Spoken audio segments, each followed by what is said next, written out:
کہ اس میں ایسے پانی کی نہریں ہیں جو بو نہیں کرے گا، اور دودھ کی نہریں ہیں جس کا مزہ نہیں بدلے گا، اور شراب کی نہریں ہیں جو پینے والوں کے لیے سراسر لذت ہے، اور صاف شدہ شہد کی نہریں ہیں، اور وہاں ان کے لیے ہر قسم کے میوے ہیں، اور ان کے پروردگار کی طرف سے مغفرت ہے۔ کیا یہ پرہیزگار ان کی طرح ہو سکتے ہیں جو ہمیشہ دوزخ میں رہیں گے اور جن کو کھولتا ہوا پانی پلایا جائے گا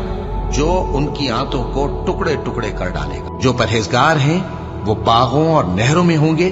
یعنی سچی بیٹھک میں، ہر طرح کی قدرت رکھنے والے بادشاہ کی بارگاہ میں، اور بہشت پرہیزگاروں کے قریب کر دی جائے گی کہ ان سے مطلق دور نہ ہوگی۔ یہی وہ چیز ہے جس کا تم سے وعدہ کیا جاتا تھا، یعنی ہر رجوع لانے والے، حفاظت کرنے والے سے، جو رحمان سے بن دیکھے ڈرتا رہا اور رجوع کرنے والا دل لے کر آیا، اس میں سلامتی کے ساتھ داخل ہو جائے۔